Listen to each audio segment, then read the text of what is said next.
मित्रांनो, मी आलेलो आहे जालना शहरातील दर्गा येथील लोधी मोहल्ला आणि लोधी मोहल्ला येथे असलेला महाराणा प्रताप यांच्या पुतळ्याजवळ स्मारकजवळ असलेला हा ऐतिहासिक घाट म्हणजे आसरामाता घाट ज्याला आज आपण म्हणतो. मित्रांनो, हा घाट जसा जुना ऐतिहासिक घाट आहे. जालना शहरामध्ये जालन्याचा इतिहास जर आपण बघितला तर 12व्या शतकापासून जेव्हा देवगिरीच्या किल्ल्यावर यादवांचा राज्य होता अशा 12व्या शतकापासून जालना शहराचं अस्तित्व हे मानलं जातं आणि तेव्हापासूनच जालनापूर म्हणा, जालना नगरी म्हणा किंवा जालना जलानापूर असे विविध नावांनी त्यावेळेस अपभ्रंशाच्या नावाने जालना हे ओळखल्या जात असत. असो मित्रांनो, या जालना शहराने मुघलांचा काळ बघितला, छत्रपतींचा काळ बघितला, यादवांचा काळ बघितला, त्यानंतर शाहू महाराजांचा काळ बघितला, पेशव्यांचा काळ बघितला, इंग्रजांचा काळ बघितला आणि आज भारत स्वतंत्र झाल्यानंतर 2026 मध्ये सुद्धा हे शहर आणि या शहराच्या ऐतिहासिक वास्तू आपली तग धरून आहेत.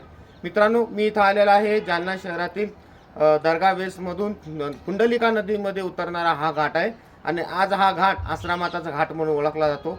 घाट म्हणजे काय की ज्या ठिकाणी पाणी असतं आणि हिंदू धर्मामध्ये तिथे त्या देवीचे आसरामाता म्हणून पूजा केली जाते असा या घाटाचा अर्थ असतो.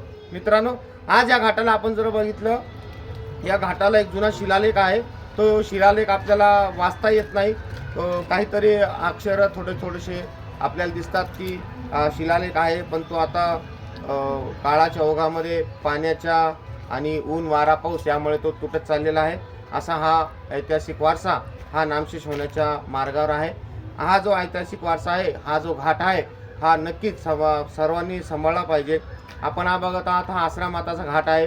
हे आपण ही जी कमान बघत आहात आणि हे संपूर्ण ही जी बनावट आहे ही दगडामध्ये आहे आणि साधारण 200 ते 300 व 400 वर्ष जुनच, म्हणजे ज्यावेळेस जालना शहरामध्ये या वेशींचं अस्तित्व झालं, जालना शहरामध्ये या 5 वेशी तयार झाल्या, त्या 5 वेशीपासूनच हा घाट तयार झालेला असावा असा एक अंदाज आहे. कारण की या वेशीची बनावट आणि या दगडाची बनावट ही आपल्याला जुनीच अशी दिसते. जालना शहरामध्ये ज्या जुन्या वेशी होत्या, पाणीवेस असो, दर्गा वेस असो, मूर्तिवेस असो, मंगळ बाजारची फरदुंजी वेस असो किंवा फुलबाजारातली एक वेस असो, अशा 5 वेशी होत्या.